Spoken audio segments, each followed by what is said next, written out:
Generation X. In general terms, those born between 1965 and 1980. Latchkey kids. Independent. Existentialism. Modern philosophy focusing on personal experience, human ability, and responsibility in an otherwise meaningless universe. We're the cause. This is the effect. We're the Gen X-istentialists.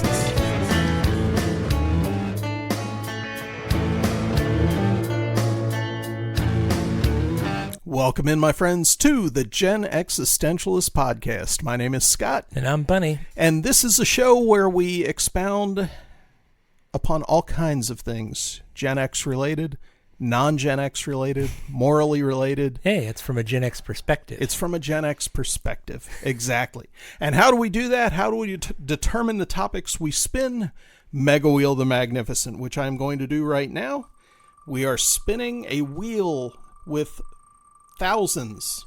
I'm going to say thousands because it seems like there's thousands now of questions that you can add to, and we'll tell you how later on the show. And this is, oh my God, this is a long one. Okay. Would you rather be the smartest person in a world full of dumb people or the slowest person in a world full of smart people? Wow. I feel like I'm already the dumbest person in a world full of smart people, so I think both would be incredibly frustrating. Yeah. I don't think smart people on average are super empathic. Like if you're like really super intelligent, empathy doesn't seem to always go along with that. So I don't think you get really a fair shake if you were the dumbest person. I think they'd treat you pretty badly. Yeah. I think you'd get incredibly frustrated if you were the smartest person in a dumb world. I think people that are really, really smart tend to end up getting lost in their pursuits. And I think where that's where the seeming lack of empathy comes in. That said, I'd still like to be the smartest person in a dumb world. Yeah. Because at least I could probably make a living off of that at least. Well, I mean, if you're the smartest person in a world full of dumb people, and that's how the question actually phrased it, smartest person in a world full of dumb people should be able to manipulate and maneuver that world to their best advantage and be king of the mountain, as it were.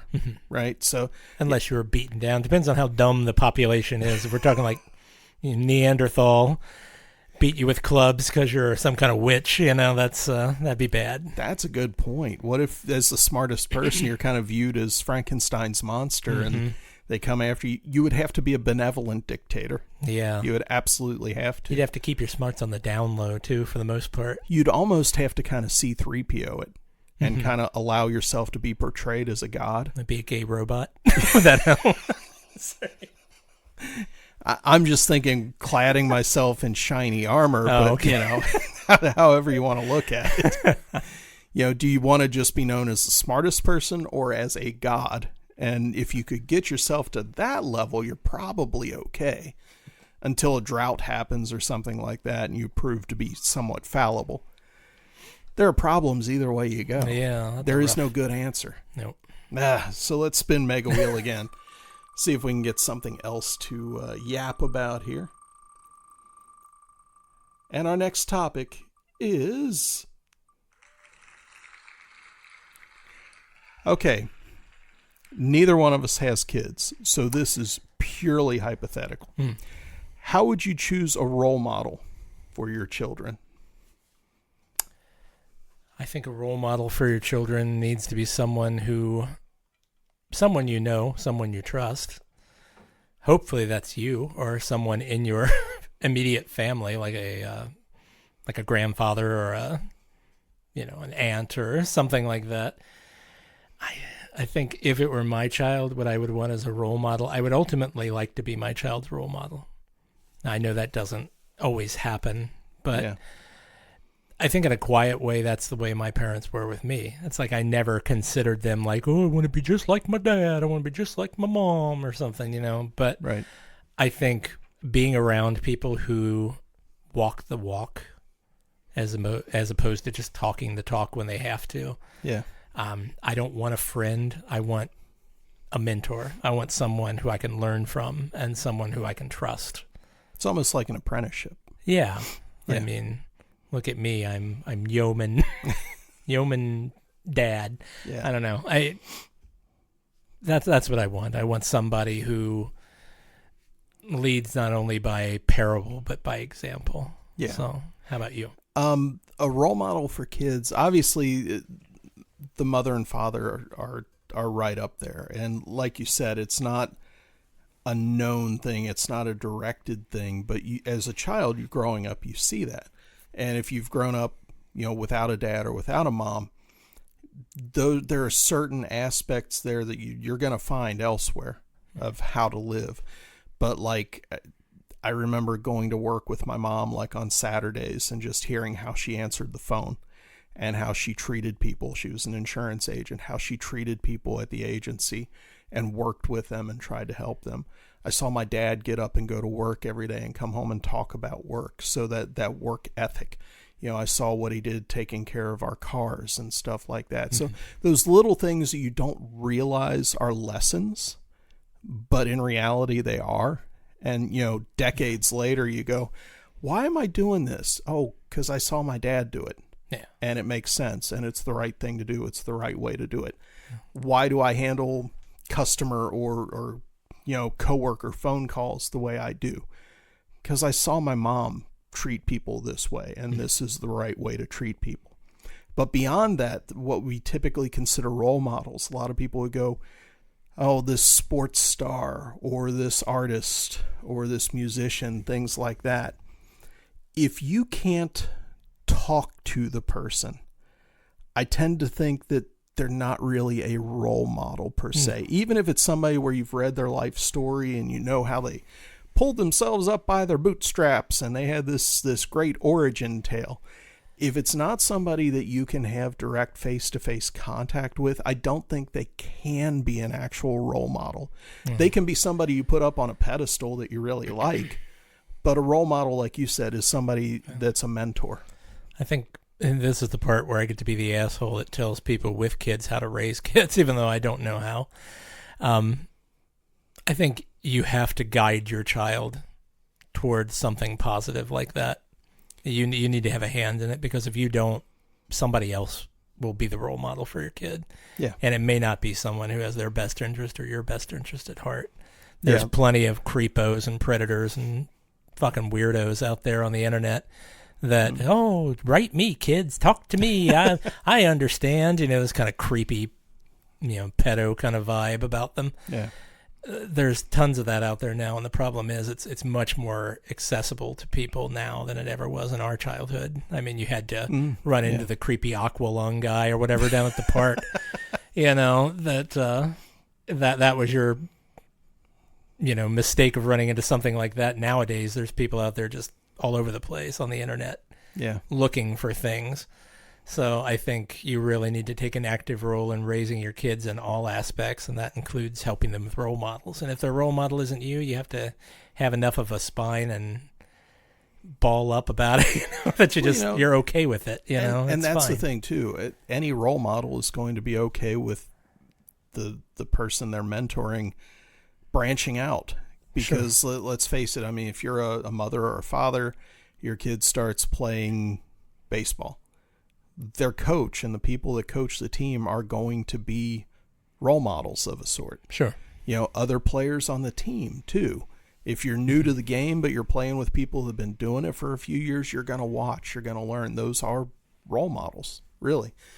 People, I think just that term role model gets put on this pedestal like it's going to be some bright, shining paragon of everything that is right and good with the world, and that's not really what a role model is. I think most people have had role models, hundreds of role models in their life, probably. Yeah. And you'll continue to have role models in your life as you age. I mean, they're called mentors now. When you get into the professional world, you become a mentor, and then you go back to just being a guy that you other people might dig. So have a hand in what you're kids are doing is my only advice. Take an active role in finding out who their role models are, and maybe putting them in front of people that you find more acceptable to be role models. Yeah, I would definitely agree. So we'll move on and give Mega Wheel the Magnificent another spin and see what kind of wackiness we can come up with. I feel something weird coming. I don't know why. I hope so. Have we at some point done a question, do you believe in soulmates? I feel like we did. Probably. It's had to have come up in some point. And yeah, I feel like there's people that you've known. I feel like there's old souls, when you have that instant connection with someone that you can't really explain. Yeah. That's probably got a little something to do with it.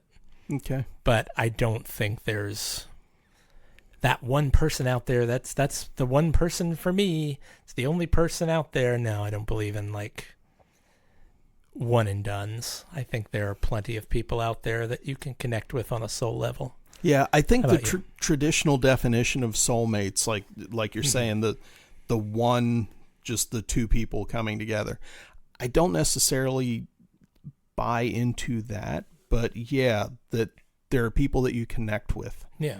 That somehow, some way, you can finish each other's sentences. And sometimes it's just because you've known each other so long. Lots of times you're saying something and I know exactly where you're going to go. And I assume it's the same thing with me. And luckily we know each other well enough that we let each other complete the sentence because every once in a while there's a surprise at the end. You never know. But there are things like that. And the question follows up with why or why not. It's more of a gut instinct. Sure. Sometimes you just meet somebody and you're immediately copacetic with them, and there's no logical reason why, but you just are, and it's kind of cool and entertaining. So we will remove that so it never comes up again, and give the wheel another spin. Fuck you, soulmate. Goodbye, soulmates. May the question never arise again. Huh. I like this one. Is everything truly subjective? No. No. Why not? Is gravity subjective? Depending on what vehicle you're in, but I'm saying if I shove you off a roof, is gravity subjective? As shown in many cartoons, until Wile E. Coyote realizes he's gone off the cliff. Don't look down, is what we're saying. Is breathing oxygen subjective? Is eating every day subjective? No, no, not everything is subjective. I know that there's a big push nowadays, especially with younger generations, that everything is this sort of gray area. Dang kids. Everybody's chaotic neutral, and everybody's, I can just do whatever I want because, it doesn't matter. There's no good or evil. There's just me and my heart and my passion. Fuck you. There's plenty of stuff that in our realm currently is truth, and you just can't get around it.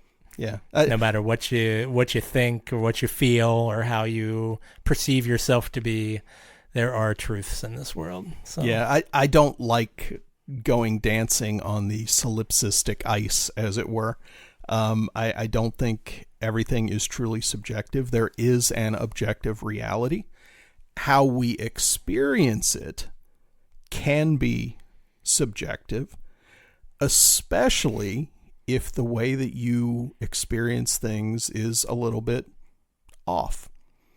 If you've got vision difficulties, trouble hearing, sure, sensory things, then I still say if I put you in a room and I suck all the oxygen out of it, I don't care how autistic you are, you're going to suffocate. So yeah, well, that's because that's a truth. That's an objective reality. We have to breathe to survive. We know that. So you're right. Some things aren't truly subjective, but our experience of them is. How we deal with death, how we deal with getting up in the morning, how we deal with what shows to watch, what music we like, how we like to live our life.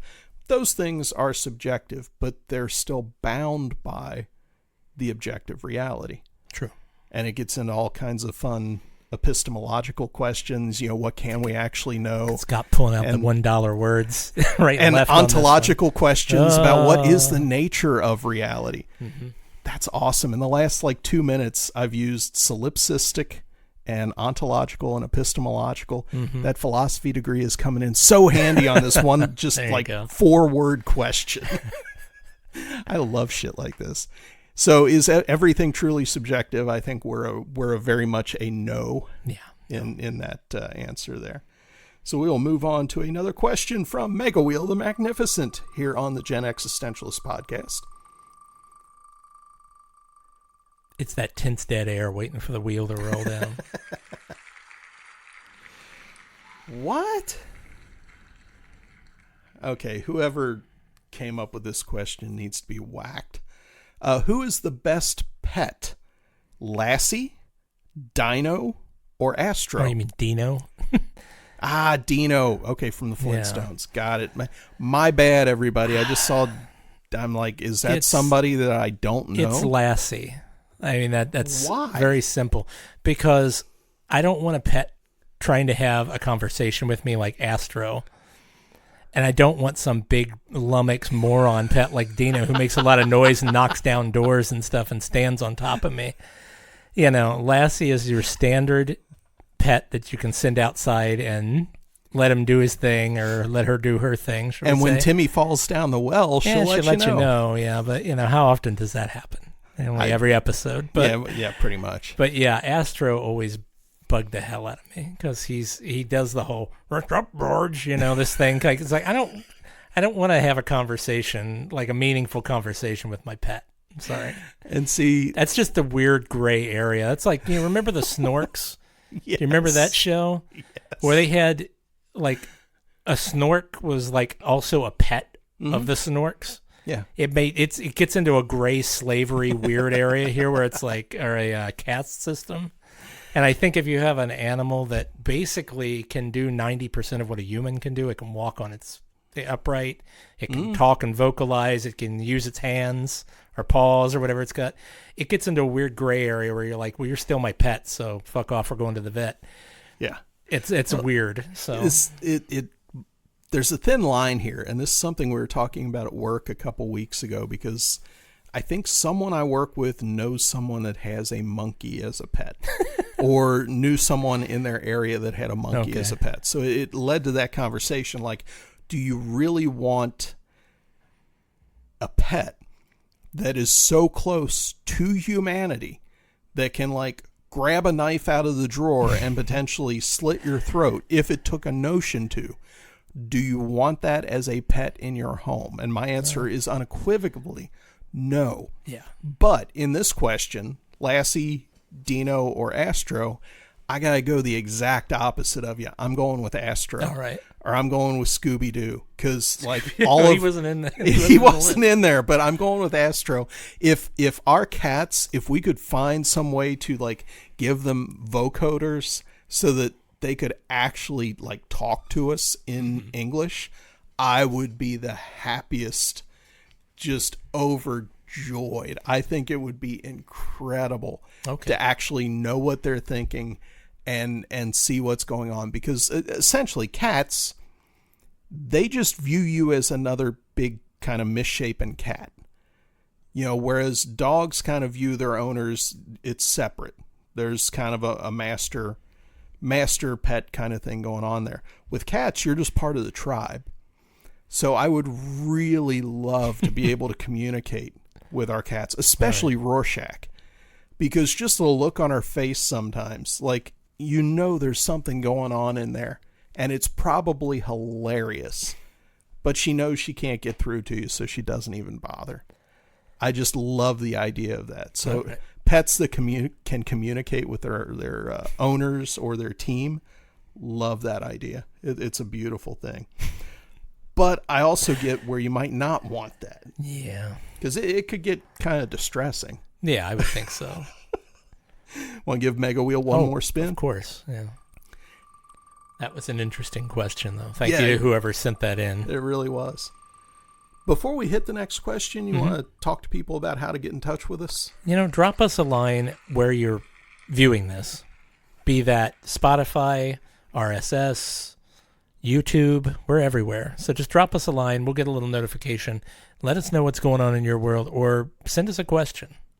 Yeah, we love questions. Will immediately get added to the wheel. And if you send in a good enough question, we may just make it the topic for a show. That's true. So get spicy. Love that kind of stuff. Okay, last question for this show. Ready? I need your top 3 candy bars. Top 3 candy bars. Whatchamacallit. Zero bar and Special Dark. Really? Yeah. Special Dark. Special Dark. Gross. I also like Coffee Crisp. If we're going outside of the bounds of the U.S., I'm a big fan of Coffee Crisp. I've never heard of Coffee Crisp. I would put that over Special Dark, but yeah. Wow. How about Okay. you? Oddly enough, because I don't eat candy bars hardly ever. Like around Halloween, I'll have some. But I agree with you. Number one, Watchamacallit is the best fucking candy bar that has ever been made. Based Watchamacallit likers. Yeah. Number 2, Kit Kat. Okay. Number 3, Nestle Crunch. All right. Or a Crackle. Either one's fine. They're They're basically the same thing. Yeah. But yeah, Watchamacallit, Kit Kat, and Crackle All right. or Crunch Bar. Well, that was fast. Yeah, but it took us right up to the edge here. Hey. If you do have a question, send it in. We'd love to hear from you. Hope you enjoyed the show. This has been the Gen X-istentialists podcast. My name's Scott, And I'm Bunny. and we'll catch you next time. Have a good one.